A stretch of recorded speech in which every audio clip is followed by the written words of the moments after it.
I'm proud of our fight, the toughness that we showed, our ability to stay together. Our bench was really engaged in every timeout and in every huddle. We were all engaged. Caitlin Clark delivered a historic performance, breaking 6 records in a single night. Yet despite her brilliance, her team fell just 1 point short in a nail-biting 91-90 loss to the Atlanta Dream. A tough reality to face after such a remarkable effort. Themselves into a early hole here. Clark looking to get going. Oh, that's a deep 3! Get ready to revisit the roller coaster of emotions from Caitlin Clark's unforgettable showdown against Atlanta. From controversial calls that sparked reactions online to the jaw-dropping moment, she shattered records that took legends years to achieve. This game had everything. One standout milestone? It took Courtney Vandersloot 394 games to reach it. Clark did it in just 42. She even surpassed Sabrina Ionescu's pace. Win or lose, history was made. If you're still behind the team, drop a fired up for the Fever in the comments. Yes, this stinks. We want to win this game. But, I think this is great for our team. A little adversity. How are we going to respond? How are we going to come in here tomorrow morning and watch the film and learn and get on the court and get better? And like I said, that's why this league is so great. You have a couple days and then you get right back to it. You find a way to respond. We have a chance to go there and play them, actually. So it's even better, I guess. We can, get a little redemption if we go down there and play well. What if one of the greatest performances in WNBA history still wasn't enough for a win? That's the story of Caitlin Clark's epic night as the Indiana Fever battled the Atlanta Dream in a heart-stopping finish. The scoreboard told a tough tale, 91-90. Just a single point stood between Clark and a victory to match her historic performance. Honestly, I give my team a lot of credit, my teammates a lot of credit. We never gave up. We fought. We were right there. We found a way to get back in it. When things didn't seem very good for this group, at least we stayed together and we kept fighting, and that's a positive. The final seconds revealed just how razor-thin the margin was. With 9.7 seconds on the clock and the Fever down by 1, Caitlin Clark inbounded the ball to Natasha Howard. The initial play was drawn up for Aliyah Boston, but the Atlanta Dream's defense quickly closed that door. Howard got a clean look, but Nia Coffey stepped up with a clutch block. Howard recovered the rebound and put up one last shot, but it just wouldn't drop. Got 32 free throws. It's a lot of free throws. Going to be difficult to win a lot of games when we foul people that much and put them at the line that much. It's tough. They made 25 out of 32.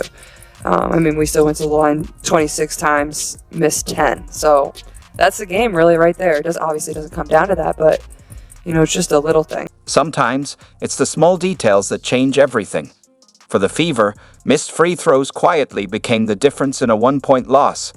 They converted just 16 of 26 attempts at the line, leaving 10 valuable points behind.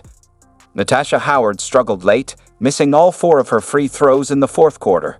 Aliyah Boston also missed a crucial one in the closing moments. In a game this close, those missed opportunities were costly. I think we were disruptive at all. I felt like we let them move the ball wherever they wanted to. We had a lot of breakdowns in our coverages.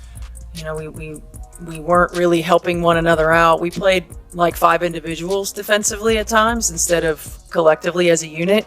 And good teams take advantage of that. Atlanta was really good at getting downhill. They knocked down some tough shots, but when you dig yourself a hole, it makes it really difficult to use all your energy to come back. Still, the Fever showed remarkable resilience, clawing their way back from double-digit deficits multiple times.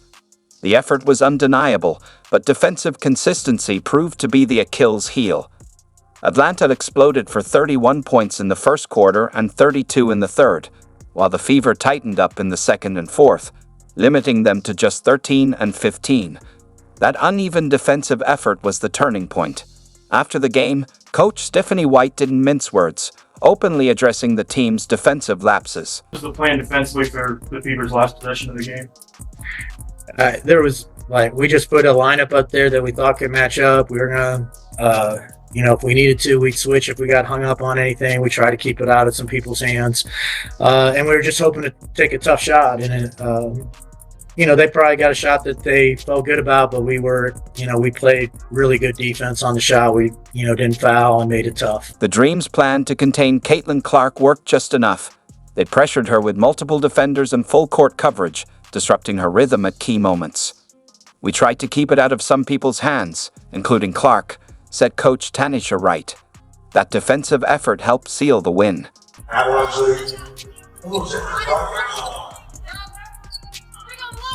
Boston continues to show her frustration. It really started Down low, the Fever couldn't match Brittany Griner and Bana Jones, who scored 40 points and grabbed 21 rebounds combined. Ryan Howard hit 4 key threes to help Atlanta seal the win. The Fever still need time to gel. Defense and communication broke down at crucial moments. On top of that, questionable officiating sparked frustration from fans and even Caitlin Clark's boyfriend. This loss definitely stings. How disruptive were that first half, the choppy waters, the stoppages like Caitlin was talking about, and you guys never really were able to get in the pace like you've been talking about. Yeah, I mean, it's tough. It's every coach's frustration when you have to use challenges on out-of-bounds plays. I mean, it is what it is. But for teams to win 3 challenges in the first half, I don't know that I've ever seen that either. Aliyah Boston's frustration was clear again in this game, and understandably so. Despite giving their all and setting records, missed calls swung the outcome against them. You could see the disappointment on Caitlin Clark's face. The officiating was so questionable that coach Stephanie White used both her challenges before halftime just to fix obvious errors, like a routine out-of-bounds call that should have been an easy decision for the refs. piece of the ball, and Clark says part of her arm as well. That ball is... Well, she's just so impressive because it's felt like a relatively quieter Caitlin. As the game went on, Caitlin Clark's frustration grew. Nearly every drive to the basket had contact, but no whistle. After several no calls, she raised her arms in disbelief. She stayed composed, even talking with the refs, but it didn't seem to help. The first half seemed pretty choppy with, the amount of fouls, the challenges. Just how did that affect you as the point guard and just the team's pace as a whole? Yeah, I mean, to me, challenges cannot take that long. It ruins the flow of the game. I get it. It's early in the year. The refs want to make the right call. We can't sit there for 2.5, 3 minutes and on an obvious hit out of bounds off of them and still not know the call. I get it. There's things to look at. There's the clock. There's is the ball going to be taken out. But that's not the only reason the flow of the game was ruined. But we're just standing there. We're waiting and we're waiting and we're waiting. And then obviously, like I said, a lot of free throws shot between both teams tonight. That makes the game more choppy when there's a lot of fouls. The controversy didn't end on the court. It spilled onto social media when Caitlin Clark's boyfriend, Connor McCaffrey, tweeted a message that quickly went viral. Good to see the WFS in mid-season form. The post sparked thousands of retweets as fans and analysts shared their frustration. Video clips showed multiple times Clark took contact on drives without calls, including a clear bump during a 3-point shot that went unnoticed by officials.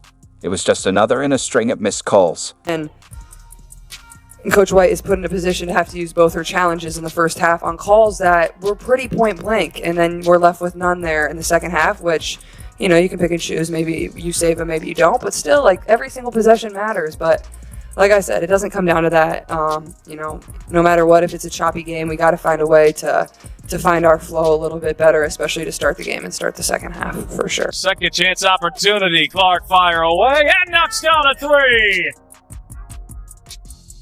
That is just that signature Caitlin Clark shot. She will launch. Oh, yes! There's that drag screen. Bounce it for Boston. Boston lays it in. It's a 2-point game. They haven't had much of that tonight. For times during the game, situational defense will be better because they have all those things. I think that's a combination of why they're going to have a much better defensive effort. There's Clark with a beautiful find inside to Aaliyah Boston. The thing they're trying to speak into existence is 6 or 7 players averaging double figures. They believe it.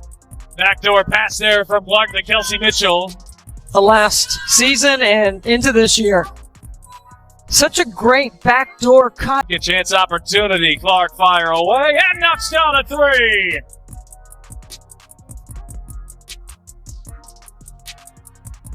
And then right here. Boy, you've grown to love watching. But like I said, it was just flat. We missed free throws. We missed layups. We didn't really execute. They were physical. And I think that was kind of why we didn't feel as smooth as we would have liked. I thought AB was outstanding. She battled, for what, 36, almost 37 minutes. And BG and Bree Jones are two of the best bigs in our league. I thought she did an outstanding job, and we got to learn and grow from Elsie and AB and Caitlin have played together, so they have this synergy, and really with DB and with Tosh, like how we bring them into the fold, so to speak. And that's a challenge that we're looking into. We're trying to figure out, shorter stints because it was an up and down game, right? And I felt like Kels, Caitlin, and Lexi were giving us really good stuff, on both ends of the floor.